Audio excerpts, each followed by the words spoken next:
And welcome on into the latest edition of the Blue Horseshoe Podcast. George Bremer, Ryan Hickey here with you. A jam-packed weekend. Hopefully you have recovered now. You've had the NFL draft. You've had the Pacers win two big playoff games over the Bucks. Caitlin Clark's training camp for the Fever started on Monday as well. George, I'm sure it is a madhouse right now in Indy. How are we feeling? Draft is complete. 7 rounds down. 9 players drafted. Is your head finally stopped spinning? Is the world slowed down? Is it you still right now in the middle of a tornado? Like kind of the calm, the eye of the storm. That's the word I'm looking Okay. for right now because you had all this activity, and now the Pacers will be out of town for a game, so at least they'll, it's still huge, but it's going to be a little bit different. But you also kind of feel the other side's coming, right? You're going through the other side of the wall here in a minute. Where you're going to have another matchup between the Pacers and the Knicks. It looks like we'll see crazy things happen in the NBA, but Let's that's going to be a go. throwback, a classic NBA playoff series. Uh, Caitlin Clark's going to actually take the court here Friday in a preseason game for the Indiana Fever. And then, the Colts kick into high gear here fairly soon. Towards the end of the month. I'm already in May in my head. So towards the end of next month, technically, but come on, it's May Fine. for It's all intents and recording purposes. this Monday. May 1st is Wednesday. Let's just flip the page. April flew by. So at this point, it's April already gone. did fly by. But yeah, they're going to be on the field at the end of May and practicing again. So you're going to start to see, and rookie minicamp is like 2 weeks away. So all of that's exciting. The Indy 500's right around the corner. There's cheating scandals in that sport. Like it's just, yeah, it's right now. There's a moment to breathe, but it is all coming down the pipe, and it's great. I mean, it's a great time to be a sports fan in Indiana. Oh, it is. It is, and a great time to be listening to this pod right now. Make sure you subscribe on YouTube, Blue Horseshoe Podcast. Also, wherever you do get your pods, same name is where you can find us as well. So, as we dive in here, George, let me just ask you this really fast here because this is now that we are removed from the NFL draft, right? We've had all the rounds go. We've had all the Colts draft 9 players. I will break down for you here in a second and give you our takeaways from overall philosophy. Because I don't think we've ever talked about this. I don't remember if we did it last year or not. I'm not a draft grades kind of guy personally. I just don't get the point of it. You're grading a GM based on picks on players that you've not seen even outside of a photo op, put a jersey on or a helmet on, let alone a practice. I just think for me, it's a personal waste of time. Are you a draft grades kind of guy, George? No, I'm with you 100%. I just don't. I always go back to Shaq Leonard. Worst pick ever, says Bleacher Report on the day he's picked. And that wasn't a minority opinion. I mean, there may not have been every outlet saying it was the worst pick, but you didn't have a bunch of A's on that. By week 2, the guy is already looking like he's going to be the rookie of the year. That's why, yeah, I don't like it. We're going based on what we saw in college, what we saw on tape. It's too unpredictable of a process to sit there now and say, okay, I know this is going to happen. You can judge the positions that were drafted, how that fits with the roster. You can judge the rationale after the pick, the way it's explained. That's about it. That's all we've really got to go on right now. But that's the great thing about the NFL draft is it's all about hope. Every one of these picks right now, you can sell it to the fan base. This is what's going to put this team over the top or get them back into playoff contention or whatever the goal for that franchise happens to be. Yeah, when Shaq Leonard can turn a draft grade from an F to an A in literally 1.5 games, right? By the halftime of week 2 against the Commanders, you're like, oh, this guy is legit. I'm with you. Like, okay, we can throw the draft grades out when you can make a flip from the extreme of this is a terrible grade to an extreme of wow, this is maybe one of the best picks Chris Ballard's ever had. I think we'll pump the brakes on draft grades. We're not going to lie to you and feed you honestly what is a lot of BS around this time when it comes to draft grade season. We want to give you tangible things you can chew on, notice, talk about, and take with you going forward here. And I think one thing, Georgia, truly is tangible from this draft of the 9 players Chris Ballard drafted. I think you could seriously say this year more than ever, Chris Ballard has shifted his draft philosophy. He has gone from a guy who primarily drafts based on upside, raw talent, high ceiling. He now, for the first time in his time in Indy, went production. oh, you're a productive player in the field. We think you could play week number 1. You're coming on our team. And you saw that with the first 2 picks, Latu. I mean, you look at his stats, 34 tackles for loss, 23 and a half sacks in 2 years at UCLA. That is by everything you read, listen to, digest about that pick, that is a plug and play. He's going to be a week 1 starter for this team and expected to be a contributor right away. Adonai Mitchell, round 2, same thing. 11 touchdowns at Texas last year, led the Big 12. That's a guy, whether it was Georgia or Texas, played well in the biggest games. He was a tough guy to cover. And he's someone that's, sure, he needs a little bit more polish, or he still needs to kind of need some maturing, some other things as well. But you see whether it's them or even later on, in the draft, guys like Micah Abraham or Anthony Gould, like they are players that have produced at the college level. And Chris Ballard saying, all right, it's plug and play. I'm changing my philosophy, George.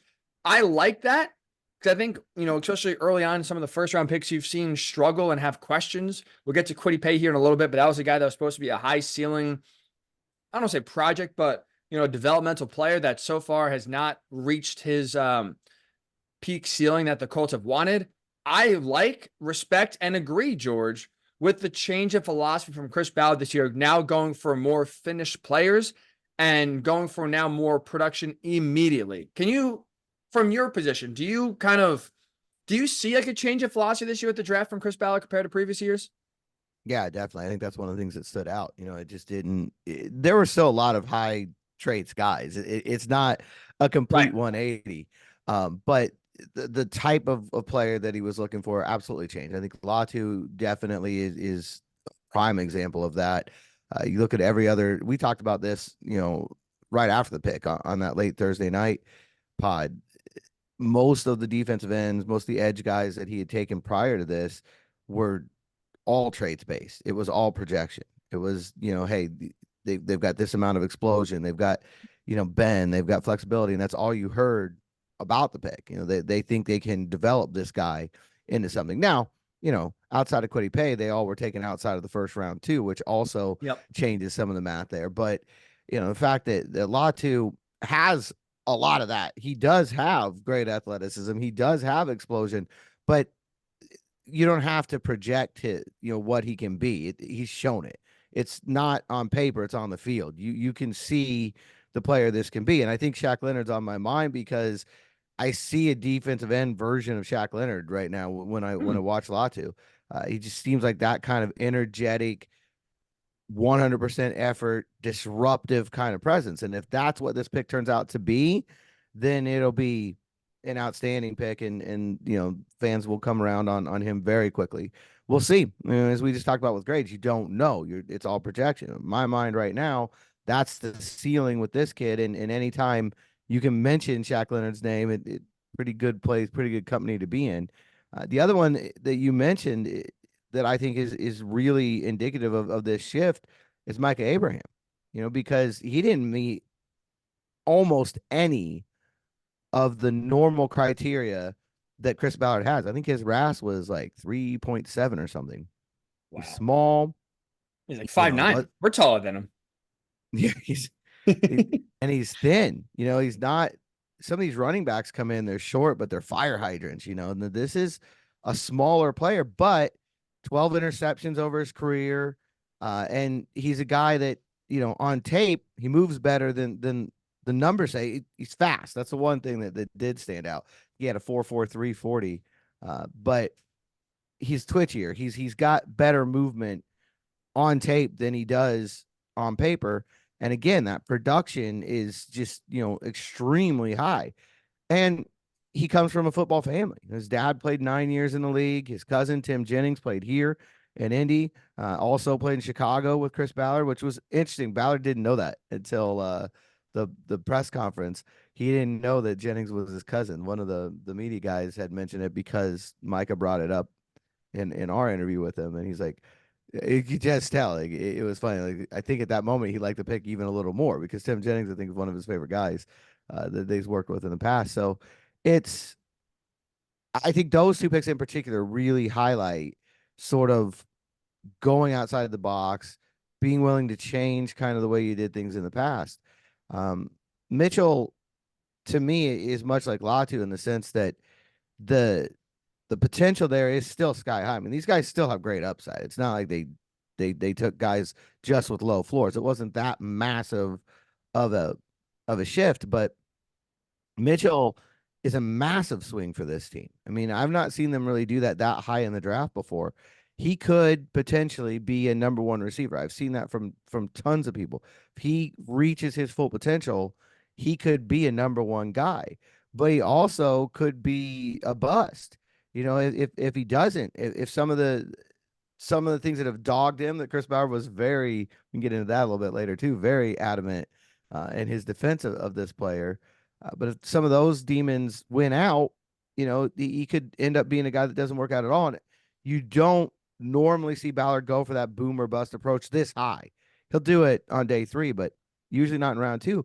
But it's something that I think is worth, it's a risk worth taking. If you end up at 52 with a guy that is, you know, right there with Michael Pittman, or maybe even surpassing him on the depth chart, then I don't think anyone's going to argue with that pick. And I think that's one of the things throughout the offseason that we sort of have criticized Ballard for consistently, is not maybe taking that chance, taking that swing to go get the really big time blue chip talent.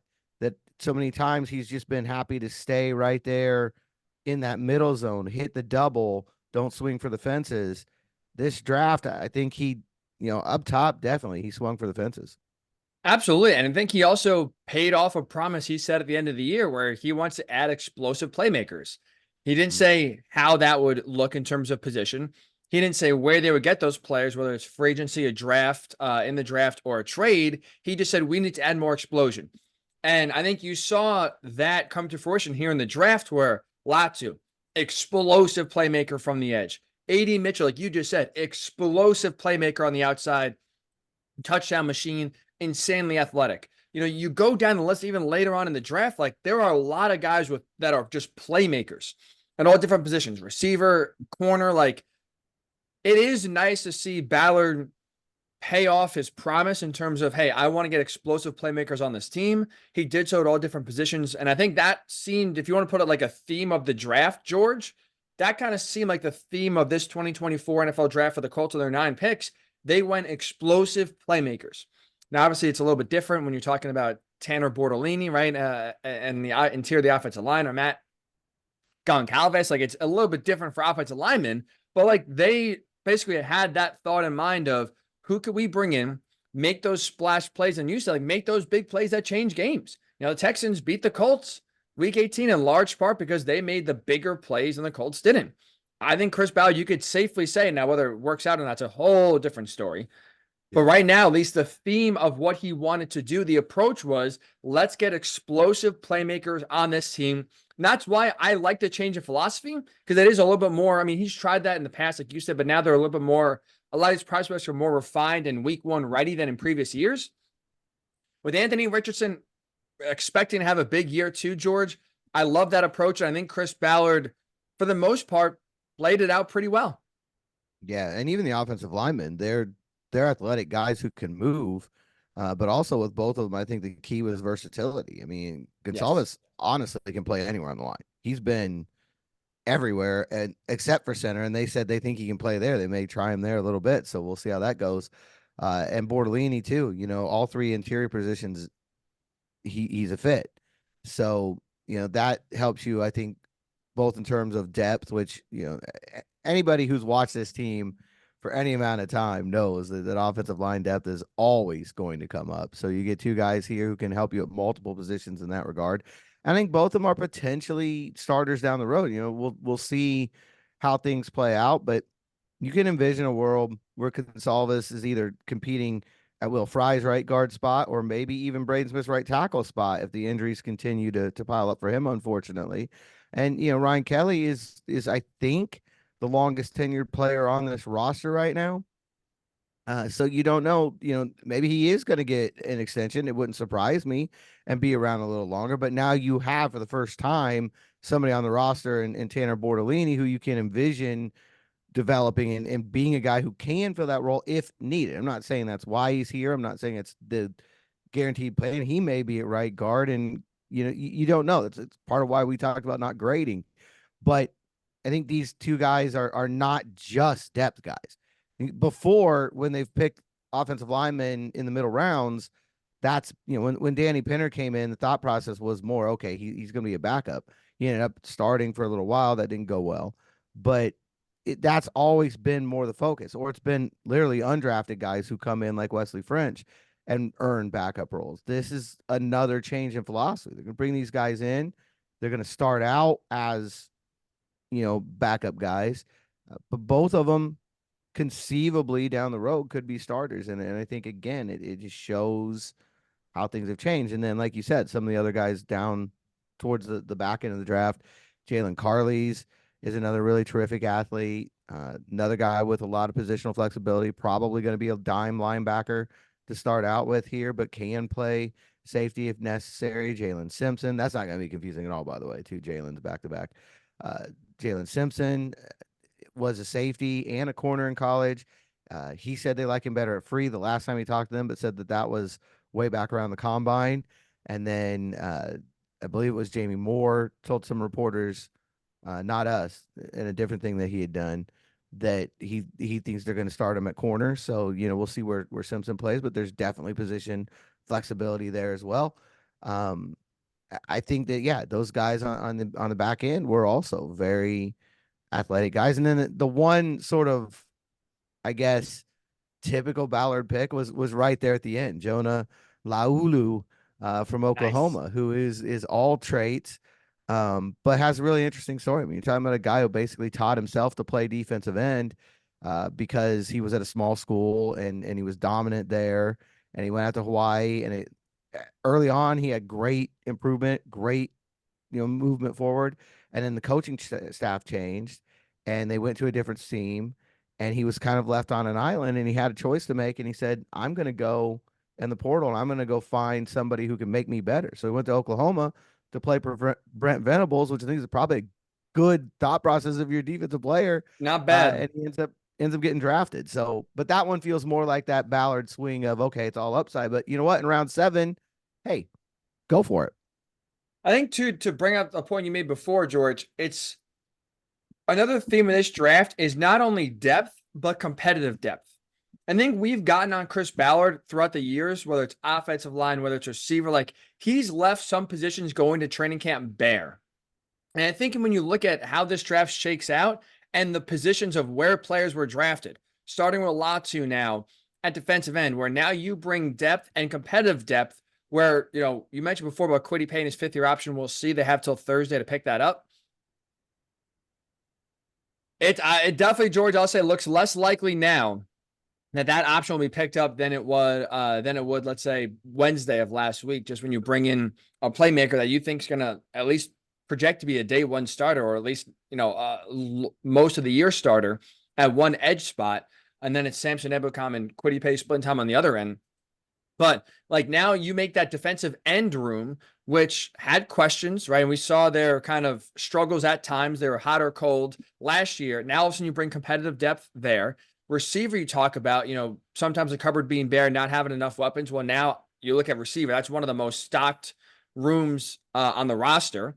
And it's going to be tough to get, on the field, which again is a good thing for the Colts and a great thing for Anthony Richardson. The offensive line, like you said, well, for the most part, maybe none of these guys are starters. And if they are, maybe it's 3 or 4 years down the road, maybe 2 or 3 years, we'll say, down the road from now.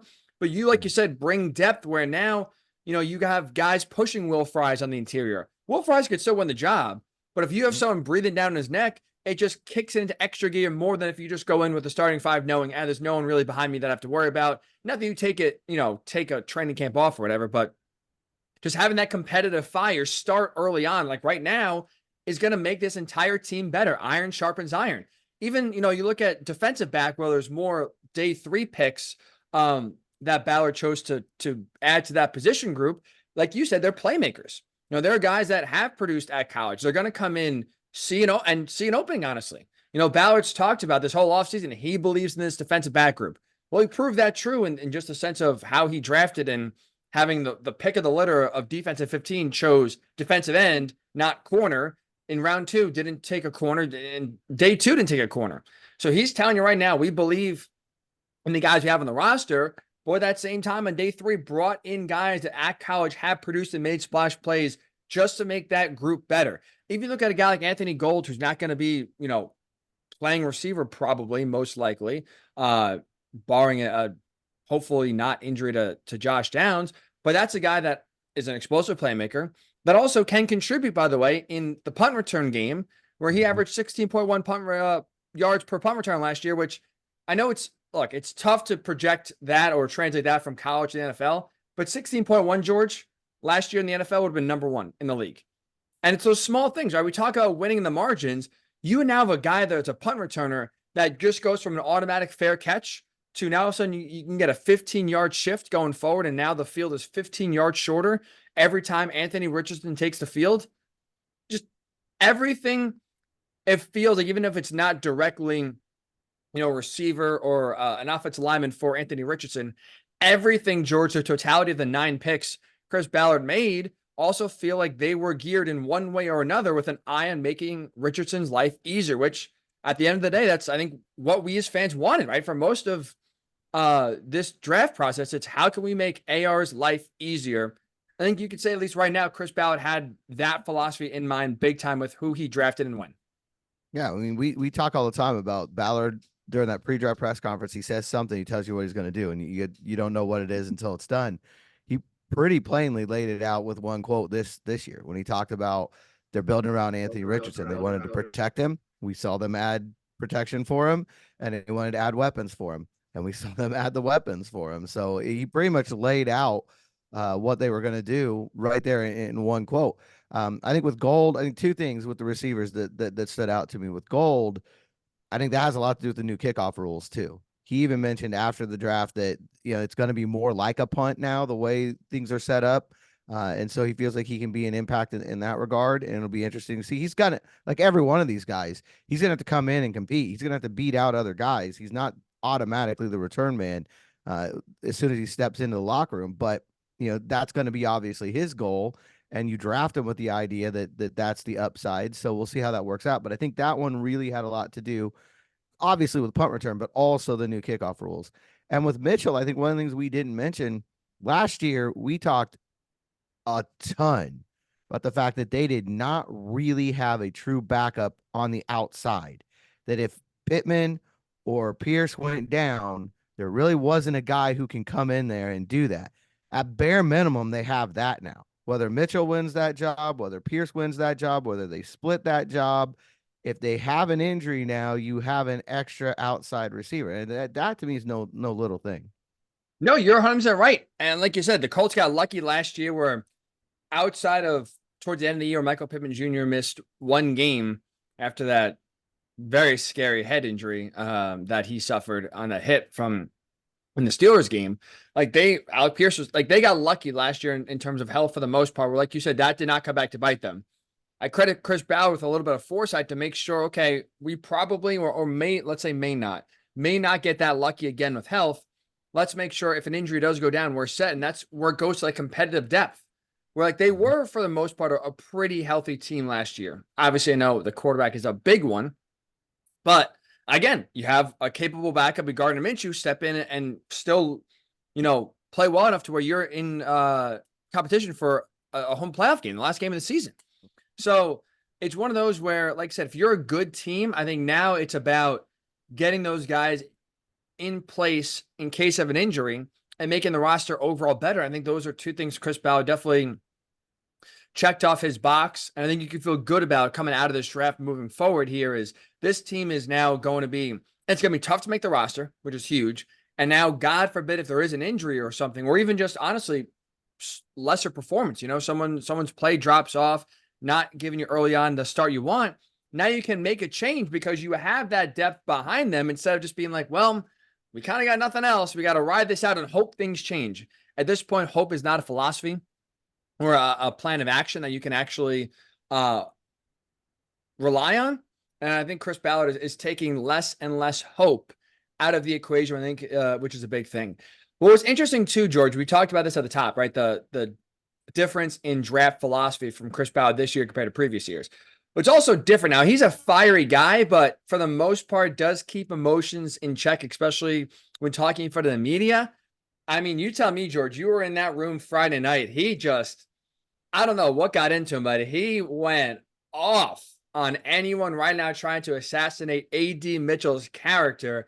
And he let those, whether it's an anonymous scout or scouts, know he was very displeased with their reports about AD Mitchell. I'm curious your thoughts just sitting in the room, George. What was your reaction as Chris Ballard just going off? And it at least felt to me like just doing a 180 out of nowhere. Yeah, it was funny because first of all, it was sort of deja vu. He did the same thing last year and it didn't get as much traction, but he was defending CJ Stroud, someone he didn't pick. He was very upset with the reports that came out, in particular leaking the test score with CJ Stroud, and he was doing this. I don't think it was quite as profane, which is probably why it didn't go quite as viral. But it was the same energy. It was the same intensity, where he was just really upset that they're taking shots at anonymous shots at these kids that he just doesn't think needs to be part of this process. And I think that's what made it twice as bad this year. It's like he just went off on this a year ago, and now it's his own player. This was just somebody he liked in the draft last year who he felt like was being unfairly treated, who went to a division rival. Now it's your own receiver. It's happening again. And I think we don't know. He wasn't specific about which reports, so it's hard to say. He did, I think, somewhere in the middle of that, he mentioned something about on TV. So I think it was something that was said after the draft, after the pick. But I, the thing that stands out to me is there were a bunch of sort of anonymous rumblings out there that Mitchell didn't interview well with teams, that he seemed disinterested there, and that he was disinterested on the field. And I think that's what Ballard was taking real exception to. We always talk with some of the scouts after the draft, and Anthony Coughlin, who was the area scout, in charge of Mitchell, he wasn't as adamant about it as Ballard, because I don't know if anybody on earth could be as adamant as Ballard was that night, but you could tell it's same situation with him. Really angry that these things are being said about this kid. So that I think is going to be really something interesting to watch, because I know in the past Ballard has passed on receivers with good talent.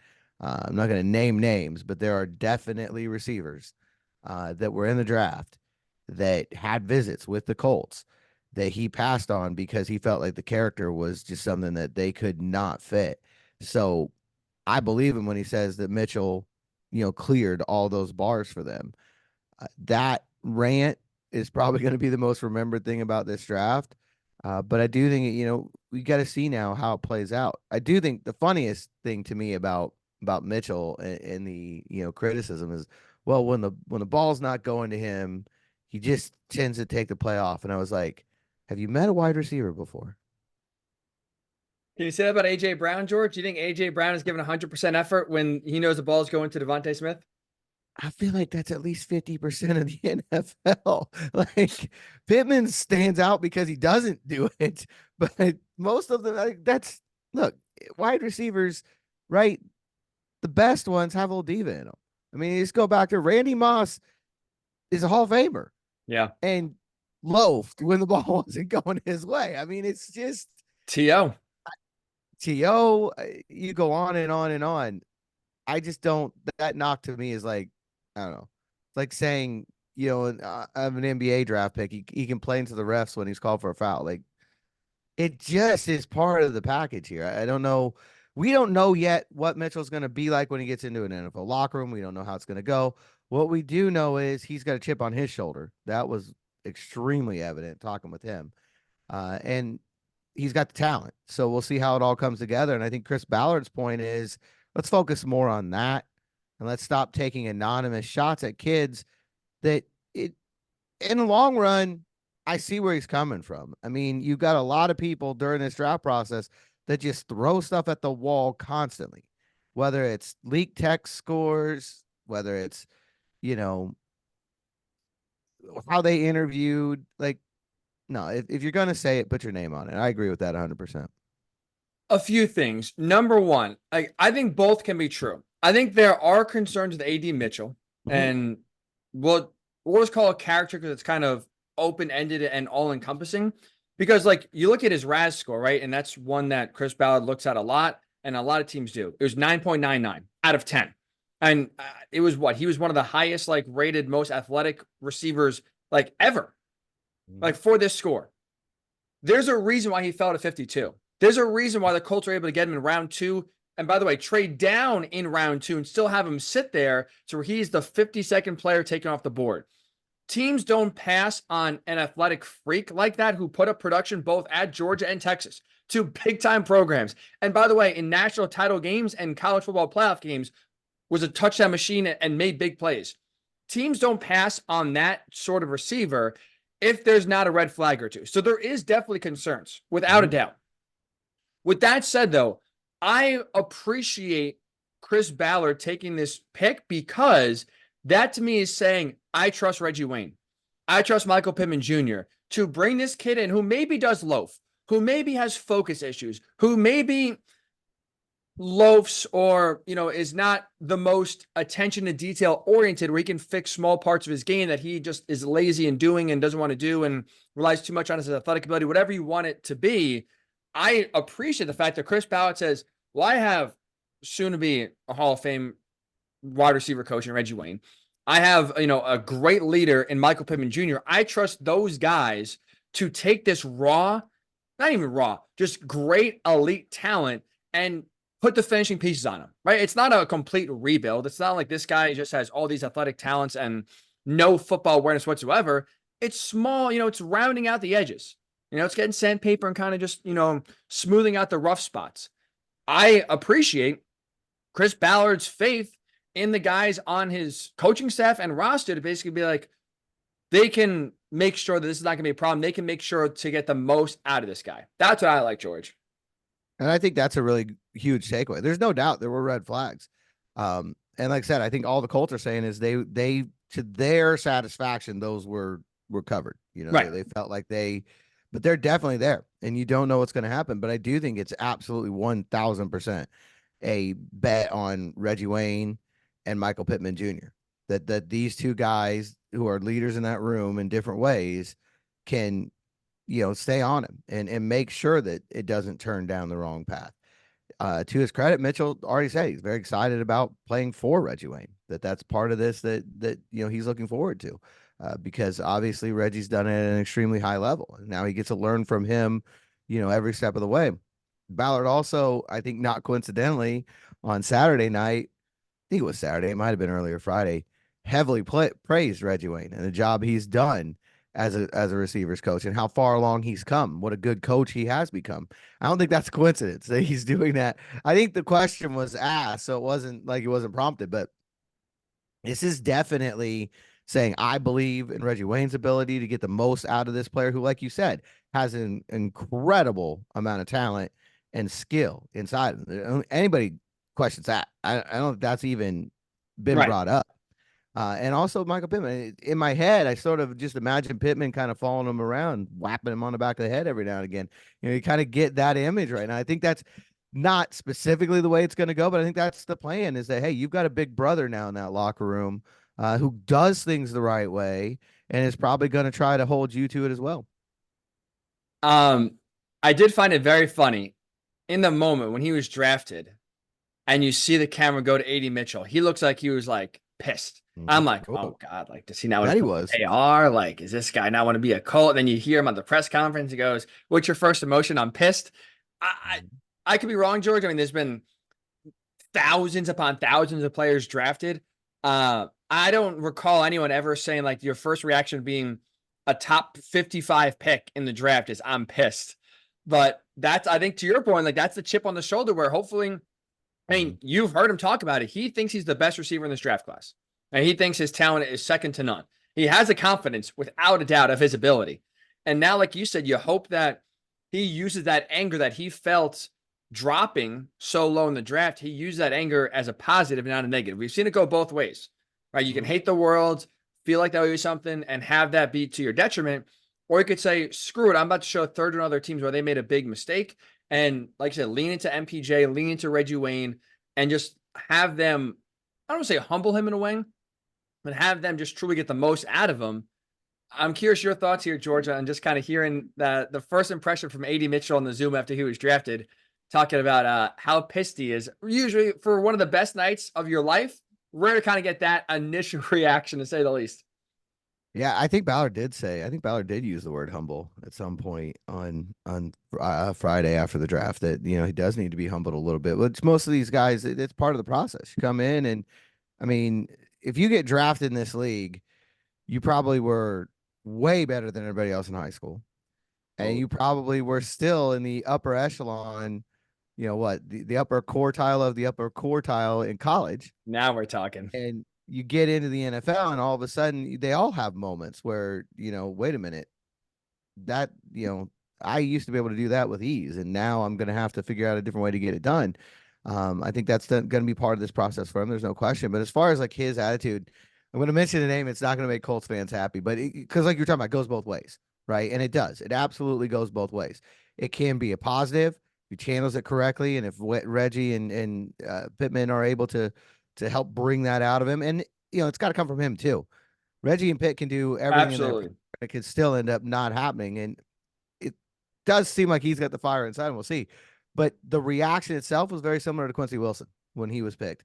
What was that, 2019, I want to say, 2018, somewhere in that range.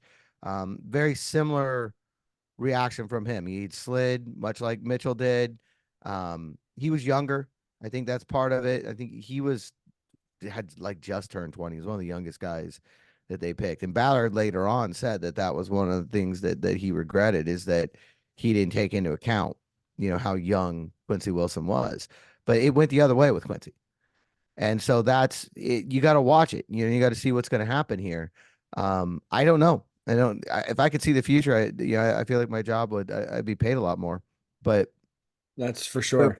where we're at right now, I think it's like you said, I think they're betting on his competitive nature, the way that's come out on the field in the past. You go look at any of those playoff games, and he was in the college football playoff every year of his career with Georgia or Texas.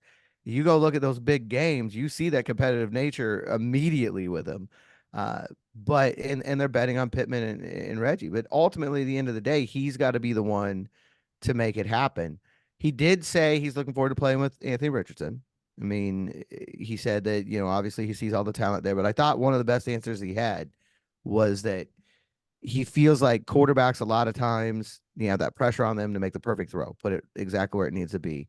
And he said his job is to make life easier on the quarterback, and he feels like you don't have to make that perfect throw to him. He throws it a little bit high, or he throws it anywhere in his area, I think he said. He's going to be the one to come down with the ball. And I think if he keeps that attitude and he keeps that mindset and he follows Michael Pittman's lead and he follows Reggie Wayne's lead, this could be an amazing pick for the Colts. But you throw out, like, if you're just, we do comps on the field. If you're just doing comps on post draft interviews, Quincy Wilson's my comp for him. Look, his body control, you watch him highlights at Georgia or Texas. He lived that in college all 3 years of exactly what he said, of making the QB's life easy. Just basically throw it in the area. I'll do the rest. And again, if the Colts are able to channel that, I agree with you, George. We could be talking about, because this is a deep receiver class. I think Marvin Harrison Jr. is obviously flawless. I think Roman Dunze is going to have a great career in Chicago. We, though, could be talking about like a three-headed monster of those two and Adonai Mitchell, like the three best and most explosive receivers in the NFL 2, 3, 4 years from now. Not that it's equivalent with how the play is. But look at Justin Jefferson, right, with the Vikings, drafted 22nd, I believe, which is like the fourth or fifth receiver off the board in that draft. He's been the best one by far. He's been unbelievable. I think the Colts they have a real chance to have a similar outcome like the Vikings, where you get a receiver. Now, this is obviously 30 picks later in the second round, but you get a receiver later on that's not the first or second taken, that can absolutely be an explosive playmaker, burst onto the scene pretty quickly here, and be one of those guys like, wow, how did this guy fall to 52? How did no one else take him before the Colts did? And we could be talking about a really fun connection here, AR to AD, for hopefully a very, very, very long time in Indy. So, Hey, I saw a comp on NFL.com. I just want to jump in there real quick. no. I saw a comp on NFL.com to George Pickett's. And I think there's a lot of parallels here. There's a guy with red flags, ended up sliding in a draft, goes to Pittsburgh. And now you've seen both sides of it with him on the Steelers. His play has been very high. There's also been moments I think someone needs to whap him in the back of the head. So it's worked out, though. I think all in all, I don't think the Steelers regret making that pick. I think he's been a major part of that offense for him.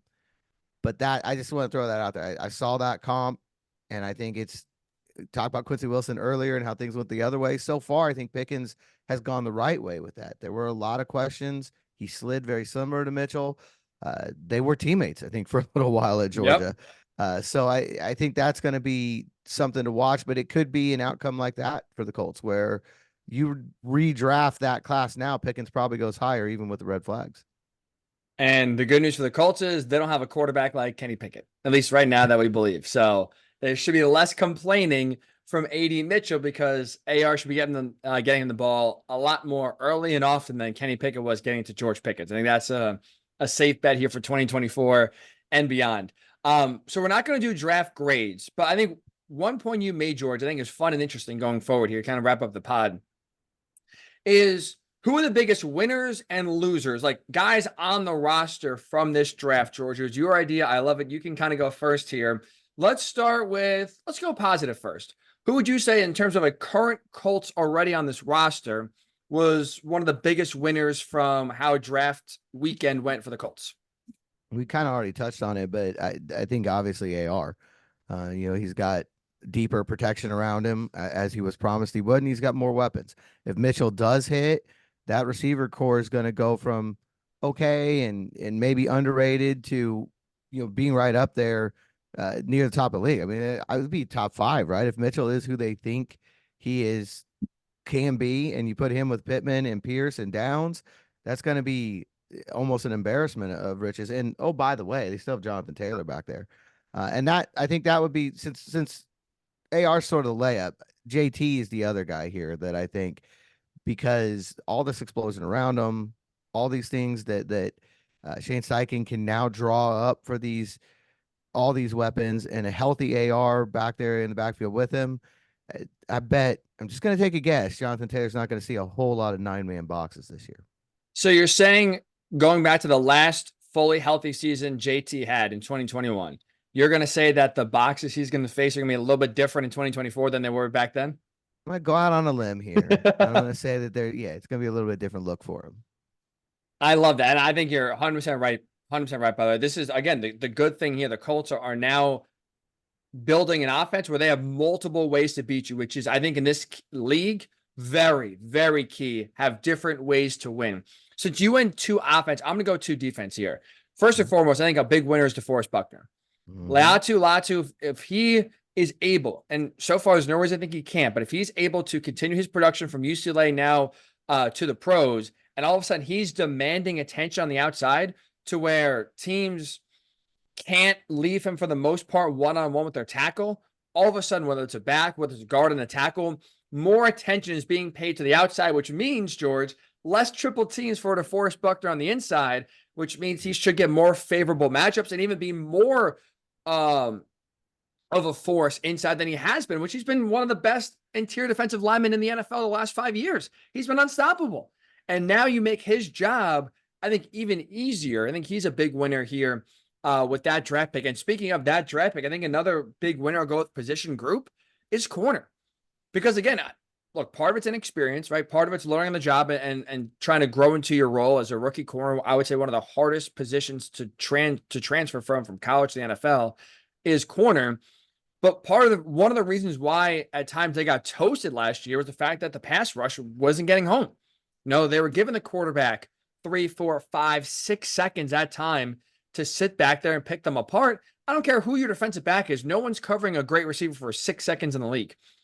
And so now, as they go into year number 2 and get a little bit more experience, a little bit more comfortable, you can have a presence up front where that defensive line, who is very deep and looking good here, can come at you in waves. If they're able to generate consistent pressure, now the ball's getting out faster from the quarterback. Now all of a sudden you have, less time to defend, more time to react. That's a big win for them, where their job in year 2 should get a little easier because of the reinforcements Chris Ballard put on the defensive line to make the quarterback hurry up his process. Absolutely. And I think too, you mentioned it earlier, just the vote of confidence that Chris Ballard has given that group by what they did and didn't do in the draft, I think it is telling. True. On the flip side, then, to add a negative, do you have any more positives, George? No, I was transitioning it, like you said, on the negative side. I think there's kind of it's Kwity Paye and Dio Dangbo together to me. They're kind of joined here because we've been talking about it all pod. They've got a 5th-year option to pick up on Kwity Paye. We'll see what happens. That's going to happen by Wednesday or Thursday. And we'll see, what decisions made there. But certainly in some form or another, the pick of Latu will impact that decision. And Odangbo is going into the final year of his rookie deal.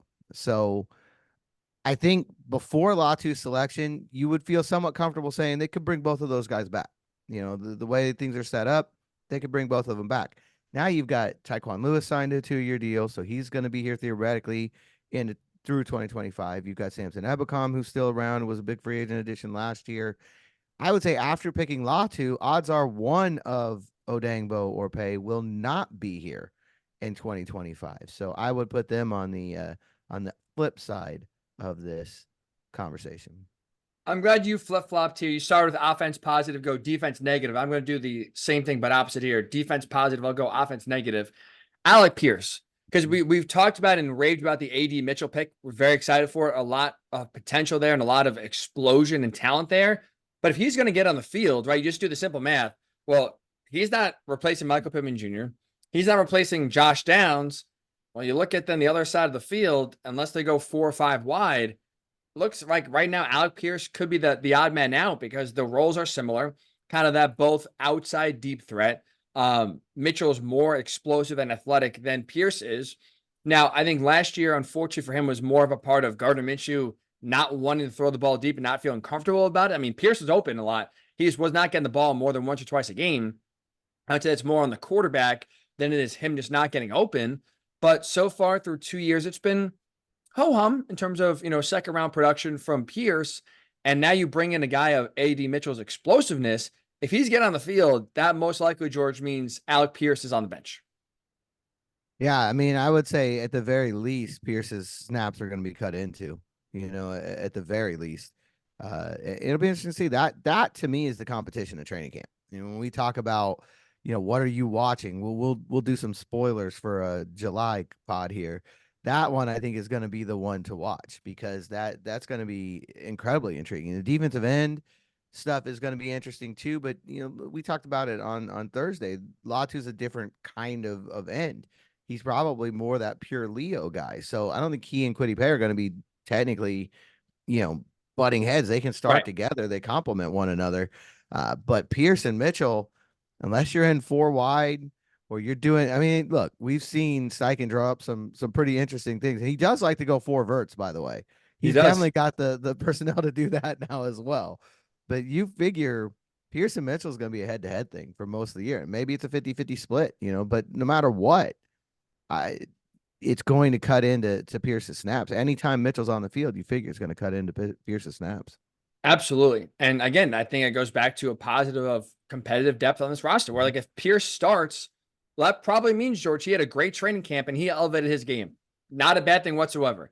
And if Mitchell starts or plays a lot, that means, well, okay, he's rounding into form. The Colts feel comfortable about him on the field. That's also really good. So that's why a position that's going to be a position battle that feels like a lot of fun, but also a position battle, no matter how it ends come week 1 and through the season, feels like you're going to be pretty set at that spot and feel pretty confident in whoever's out there that they're going to make plays and perform for this offense. So that's, again, I think another reason why you should feel good come out of this draft of what Chris Ballard did in terms of players he drafted and the positions that they were drafted at in terms of making this team better for 2024 and beyond. All right, George, draft is over. It feels like both the longest and the shortest weekend. Thursday is a marathon. I mean, I think, broke the record for latest recording of a Blue Horse pod. We're past 2 a.m., giving you our thoughts and reactions. So Thursday is a marathon. Friday is another long day. Saturday is always a long day, rounds 4 through 7. One thing really quickly here, I will say from a viewership perspective, my favorite, I wonder how you feel about this. My favorite rounds of the draft, I'll say round 2. Because you still have really talented players on the board, and especially if you're any sort of college football fan, still a lot of names go off the board, but the pace is just, I mean, it's like every 3 or 4 minutes. It's boom, there's a pick. Kind of do a little graphic, let's talk about it for 2 minutes. Oh, now they're making their pick as well. The first round is fun, obviously, but boy, could it slow to an absolute halt when you can go 10, and then depending on how TV is with commercial breaks, 15 minutes in between picks. Second round, still big name players, but it's just boom, boom, boom, boom, boom. Let's go. I'm all for it. That's the best. Oh, absolutely. Yeah, I think second round, like you said, you're still getting big impact guys. It's much more fast moving. It's yeah, the first round just becomes a soap opera. They just pause for every possible given reason. And it's yeah, that's been dragged out and beaten to death.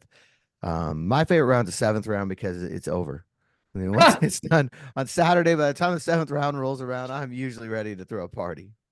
George's favorite pick, Mr. Irrelevant, every time. Mm-hmm. Because like, wait, we're done. All right, we can move on. And like, I don't want to. It's not that grueling, I mean, we're just covering football for a living. It's not the end of the world, but those are long days. So by the time Mr. Irrelevant rolls around, you're usually pretty happy to see that pick made and move on. Oh, indeed. All right. Well, hopefully you enjoyed the draft as much as we did. Appreciate you listening and subscribing. All right, let us know here. What is your favorite draft pick from the Colts in 2024? And how do you feel Chris Ballard did so far with this draft haul of 9 players? Comment on YouTube, Blue Horseshoe Pod. That is where we upload every single podcast episode in video. Also, check us out if you want to hear the audio version, Blue Horseshoe Pod, wherever you do get your pods. Have a great rest of the week. This has been the Blue Horseshoe Pod.